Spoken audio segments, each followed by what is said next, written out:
ನಮಸ್ತೆ ವೀಕ್ಷಕರೇ, ನಾನು ಈ ದಿನ ದಿಢೀರಾಗಿ ತುಂಬ ಸಾಫ್ಟ್ ಆದಂಥ ಬಾಯಿಲಿಟ್ಟರೆ ಕರಗುವಂಥ ಸ್ವೀಟ್ ಮಾಡೋದು ಹೇಗೆ ಅಂತ ತೋರಿಸ್ಕೊಡ್ತಾ ಇದ್ದೀನಿ. ಈ ರೀತಿ ಸ್ವೀಟ್ ಮಾಡಲಿಕ್ಕೆ ಹಾಲು ಬೇಡ, ಮಿಲ್ಕ್ ಪೌಡರ್ ಕೂಡ ಬೇಡ. ದಿಢೀರಾಗಿ ಮನೆಯಲ್ಲಿರುವಂಥ ಕಡಿಮೆ ಸಾಮಗ್ರಿಗಳಲ್ಲಿ ಅದು ಕೂಡ ಎಳ್ಳು ಬೆಲ್ಲದಲ್ಲಿ ಸ್ವೀಟ್ ಮಾಡಬಹುದು. ಟ್ರೈ ಮಾಡಿ ನೋಡಿ, ತುಂಬಾ ಸಾಫ್ಟ್ ಆಗಿರುತ್ತೆ. ಖಂಡಿತ ಮತ್ತೆ ಮಾಡ್ತೀರಾ. ಹಾಗೆ ನಿಮಗೆ ಈ ವಿಡಿಯೋ ಇಷ್ಟ ಆದರೆ ಪ್ಲೀಸ್ ವಿಡಿಯೋನ ಲೈಕ್ ಮಾಡಿ ಮತ್ತು ಚಾನಲ್ಗೆ ಸಬ್ಸ್ಕ್ರೈಬ್ ಮಾಡಿ.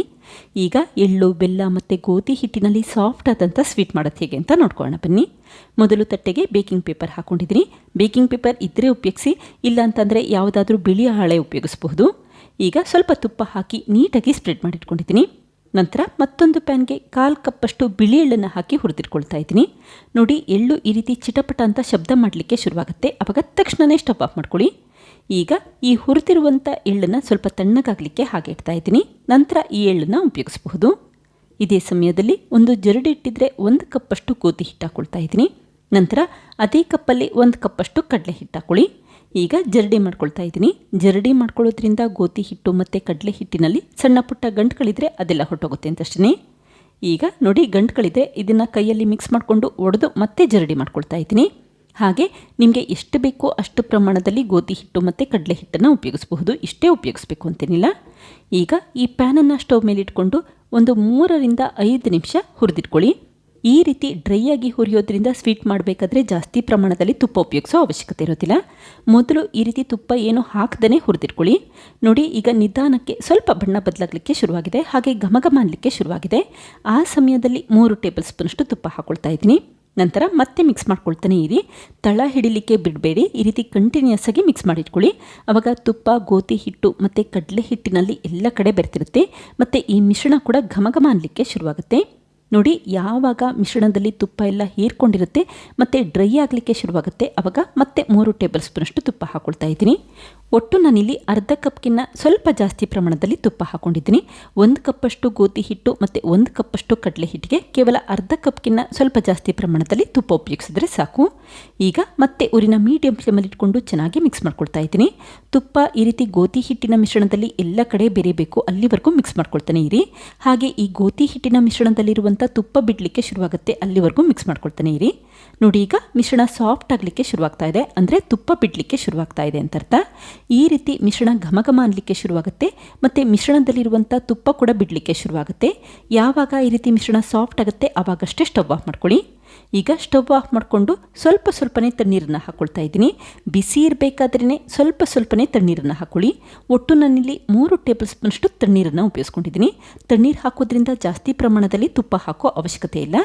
ನೋಡಿ, ಈಗ ಮತ್ತೆ ಸ್ವಲ್ಪ ತಣ್ಣೀರನ್ನು ಹಾಕ್ಕೊಳ್ತಾ ಇದ್ದೀನಿ. ಕೇವಲ 3 ಚಮಚ ಅಷ್ಟೇ ತಣ್ಣೀರನ್ನು ಹಾಕ್ಕೊಳ್ಳಿ. ಹಾಗೆ ಈ ಗೋಧಿ ಹಿಟ್ಟಿನ ಮಿಶ್ರಣ ಬಿಸಿ ಇರಬೇಕು, ಆ ಸಮಯದಲ್ಲೇ ತಣ್ಣೀರನ್ನು ಹಾಕಿ ಬೇಗ ಮಿಕ್ಸ್ ಮಾಡಿಟ್ಕೊಳ್ಳಿ. ಆವಾಗ ಸ್ವೀಟ್ ಕೂಡ ಪರ್ಫೆಕ್ಟಾಗಿ ಬರುತ್ತೆ ಮತ್ತು ಮರಳಾಗಿ ಸ್ವೀಟ್ ಇರುತ್ತೆ ಅಂತಷ್ಟೇ. ನೋಡಿ, ಚೆನ್ನಾಗಿ ಮಿಕ್ಸ್ ಮಾಡಿಟ್ಕೊಂಡಿದ್ದೀನಿ. ತಣ್ಣಗಾದ ಮೇಲೆ ನೀರು ಹಾಕ್ಲಿಕ್ಕೆ ಹೋಗಬೇಡಿ. ಬಿಸಿ ಇರಬೇಕಾದ್ರೆ ನೀರು ಹಾಕಿ ಬೇಗ ಮಿಕ್ಸ್ ಮಾಡಿಟ್ಕೊಳ್ಳಿ. ಹಾಗೆ ನಿಮಗಿಲ್ಲಿ ಅನ್ನಿಸ್ಬಹುದು, ನೀರು ಹಾಕೋದ್ರಿಂದ ಸ್ವೀಟ್ ಹಾಳಾಗುತ್ತಾ ಅಂತ. ಖಂಡಿತ ಹಾಳಾಗೋದಿಲ್ಲ. 15 ದಿನದ ತನಕ ಈ ಸ್ವೀಟ್ನ ನೀವು ಸ್ಟೋರ್ ಮಾಡಿ ಕೂಡ ಇಟ್ಟು ತಿನ್ನಬಹುದು, ಅಷ್ಟೇ ರುಚಿಯಾಗಿರುತ್ತೆ. ನೀರು ಬೇಡ ಅಂತಂದರೆ ನೀವಿಲ್ಲಿ 3 ಟೇಬಲ್ ಸ್ಪೂನಷ್ಟು ಬಿಸಿ ಮಾಡಿ ತಣ್ಣಗಿರುವಂಥ ಹಾಲನ್ನು ಉಪಯೋಗಿಸ್ಕೊಳ್ಳಿ. ಈಗ ಈ ಗೋಧಿ ಹಿಟ್ಟಿನ ಮಿಶ್ರಣನ ತಣ್ಣಗಾಗಲಿಕ್ಕೆ ಹಾಗೆ ಇಟ್ಟಿದ್ದೀನಿ. ಕೈಯಲ್ಲಿ ಮುಟ್ಟು ನೋಡಿ, ಚೆನ್ನಾಗಿ ತಣ್ಣಗಾಗಿರಬೇಕು. ನಂತರ ಅಷ್ಟೇ ಈ ಸ್ವಲ್ಪ ಪ್ರಮಾಣದಲ್ಲಿ ಗೋಧಿ ಹಿಟ್ಟಿನ ಮಿಶ್ರಣನ ಮಿಕ್ಸಿ ಜಾರ್ಗೆ ಹಾಕ್ಕೊಳ್ತಾ ಇದ್ದೀನಿ.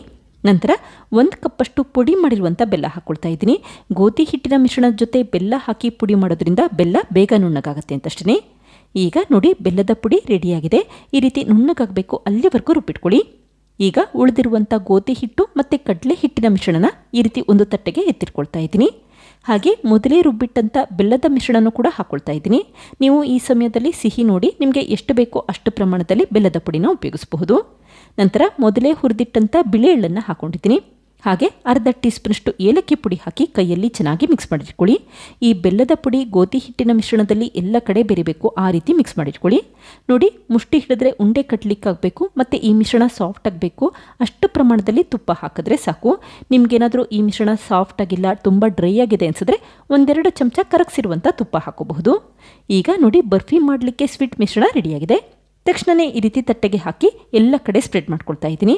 ನೋಡಿ, ಕೇವಲ ಅರ್ಧ ಕಪ್ಗಿನ್ನ ಸ್ವಲ್ಪ ಜಾಸ್ತಿ ಪ್ರಮಾಣದಲ್ಲಿ ತುಪ್ಪ ಉಪಯೋಗಿಸಿದ್ರೆ ಸಾಕು, ತಟ್ಟೆ ತುಂಬ ಈ ಸ್ವೀಟ್ನ ಮಾಡ್ಕೋಬಹುದು. ಈಗ ಒಂದೇ ಸಮನಲ್ಲಿ ಎಲ್ಲ ಕಡೆ ಸ್ಪ್ರೆಡ್ ಮಾಡಿಟ್ಕೊಂಡಿದ್ದೀನಿ. ನಂತರ ಆದಷ್ಟು ಬಿಗಿಯಾಗಿ ಪ್ರೆಸ್ ಮಾಡಿಟ್ಕೊಳ್ಳಿ. ಈ ರೀತಿ ಬಿಗಿಯಾಗಿ ಪ್ರೆಸ್ ಮಾಡ್ಕೊಳ್ಳೋದ್ರಿಂದ ಈ ಸ್ವೀಟ್ ಪೀಸಸ್ಗಳು ಪರ್ಫೆಕ್ಟಾಗಿ ಬರುತ್ತೆ. ಹಾಗೆ ಎಲ್ಲ ಕಡೆ ಸ್ಪ್ರೆಡ್ ಮಾಡಿದ ನಂತರ ಈ ಸ್ವೀಟ್ನ ಒಂದು 10 ನಿಮಿಷ ಫ್ರಿಜ್ಜಲ್ಲಿ ಸೆಟ್ ಆಗಲಿಕ್ಕೆ ಹಾಗೆ ಇಡ್ತಾ ಇದ್ದೀನಿ. ಫ್ರಿಜ್ಜಲ್ಲಿ ಇಡೋದ್ರಿಂದ ಚೆನ್ನಾಗಿ ಸೆಟ್ ಆಗುತ್ತೆ ಮತ್ತು ಸ್ವೀಟ್ ಪೀಸಸ್ಗಳು ಪರ್ಫೆಕ್ಟಾಗಿ ಬರುತ್ತೆ. ಈಗ ನೋಡಿ ಚಾಕುವಲ್ಲಿ ಮಾರ್ಕ್ ಮಾಡ್ಕೊಳ್ತಾ ಇದ್ದೀನಿ. ಮೊದಲೇ ಕಟ್ ಮಾಡಲಿಕ್ಕೆ ಹೋಗಬೇಡಿ, ಈ ರೀತಿ ಚಾಕುವಲ್ಲಿ ಮಾರ್ಕ್ ಮಾಡ್ಕೊಳ್ಳಿ, ಆವಾಗ ಸ್ವೀಟ್ ಪೀಸಸ್ಗಳು ಚೆನ್ನಾಗಿ ಬಂದಿರುತ್ತೆ. ಈಗ ನಿಧಾನಕ್ಕೆ ಸ್ವೀಟ್ನ ಕಟ್ ಮಾಡ್ಕೊಳ್ತಾ ಇದ್ದೀನಿ. ಚಾಕುವಲ್ಲಿ ಮಾರ್ಕ್ ಮಾಡಿಕೊಂಡು ನಂತರ ಈ ರೀತಿ ಕಟ್ ಮಾಡಿಟ್ಕೊಳ್ಳಿ, ಆವಾಗ ಸ್ವೀಟ್ ಪೀಸಸ್ಗಳು ಈ ರೀತಿ ಪರ್ಫೆಕ್ಟಾಗಿ ಬಂದಿರುತ್ತೆ ಅಂತಷ್ಟೇ, ಮತ್ತು ಸ್ವೀಟ್ ಪೀಸಸ್ಗಳು ಒಡೆಯೋದಿಲ್ಲ. ನೋಡಿ ಎಷ್ಟು ಚೆನ್ನಾಗಿ ಸ್ವೀಟ್ ಬಂದಿದೆ. ಈ ಸ್ವೀಟ್ನ ನೀವು 15 ದಿನದ ತನಕ ಸ್ಟೋರ್ ಮಾಡಿ ಕೂಡ ಇಟ್ಟು ತಿನ್ನಬಹುದು. ತುಂಬಾ ರುಚಿಯಾಗಿರುತ್ತೆ. ಸ್ವೀಟಲ್ಲಿ ಎಳ್ಳಿನ ಫ್ಲೇವರ್ ತುಂಬ ಚೆನ್ನಾಗಿ ಬರ್ತಾ ಇರುತ್ತೆ. ಹಾಗೆ ನಿಮಗೆ ಈ ಸ್ವೀಟ್ನ ಕಟ್ ಮಾಡ್ತಾ ಇರಬೇಕಾದ್ರೆ ಪುಡಿ ಪುಡಿ ಆಗ್ತಾ ಇದೆ, ಸ್ವೀಟ್ ಪೀಸಸ್ಗಳು ಪರ್ಫೆಕ್ಟಾಗಿ ಬರ್ತಾ ಇಲ್ಲ ಅನಿಸಿದ್ರೆ ನೀವು ಉಂಡೆ ರೀತಿ ಮಾಡಿಟ್ಕೊಂಡು ಲಾಡು ರೀತಿನಾದರೂ ಮಾಡ್ಕೋಬಹುದು, ಅಥವಾ ಸ್ವಲ್ಪ ಪ್ರಮಾಣದಲ್ಲಿ ಜಾಸ್ತಿ ತುಪ್ಪ ಹಾಕಿ ಈ ರೀತಿ ಸ್ವೀಟ್ನ ಸೆಟ್ ಆಗಲಿಕ್ಕೆ ಇಟ್ಕೋಬಹುದು. ನೋಡಿ ಈಗ ಈ ಸ್ವೀಟ್ ಪೀಸಸ್ಗಳನ್ನ ಮತ್ತೊಂದು ಪ್ಲೇಟ್ಗೆ ಜೋಡಿಸ್ಕೊಳ್ತಾ ಇದ್ದೀನಿ. ಹಾಗೆ ಒಂದು ಸ್ವೀಟ್ನ ಕಟ್ ಮಾಡಿ ತೋರಿಸ್ತೀನಿ ನೋಡಿ, ಯಾವ ರೀತಿ ಸಾಫ್ಟಾಗಿ ಕಟ್ ಆಗುತ್ತೆ ಅಂತ ಗೊತ್ತಾಗುತ್ತೆ. ನಾನು ಮೊದಲೇ ಹೇಳಿದಾಗೆ ಈ ಸ್ವೀಟ್ನ ನೀವು 15 ದಿನದ ತನಕ ಸ್ಟೋರ್ ಮಾಡಿ ಕೂಡ ಇಡಬಹುದು, ಹಾಳಾಗೋದಿಲ್ಲ. ಹೊರಗಡೆ ಇಟ್ಟರು ಕೂಡ ಹಾಳಾಗೋದಿಲ್ಲ. ನೋಡಿದ್ರಲ್ಲ ಫ್ರೆಂಡ್ಸ್, ಎಷ್ಟು ಸುಲಭವಾಗಿ ಎಳ್ಳು ಬೆಲ್ಲದಲ್ಲಿ ಹಾಲು ಮತ್ತು ಮಿಲ್ಕ್ ಪೌಡರ್ ಹಾಕದೆ ತುಂಬ ಸಾಫ್ಟ್ ಆದ ಸ್ವೀಟ್ ಯಾವ ರೀತಿ ಮಾಡಿದೆ ಅಂತ ಗೊತ್ತಾಯ್ತಲ್ವಾ? ನೀವು ಕೂಡ ಟ್ರೈ ಮಾಡಿ ನೋಡಿ, ಖಂಡಿತ ಮತ್ತೆ ಮಾಡ್ತೀರಾ. Thank you. ಲೈಕ್ ಮಾಡಿ ಮತ್ತು ಸಬ್ಸ್ಕ್ರೈಬ್ ಮಾಡಿ.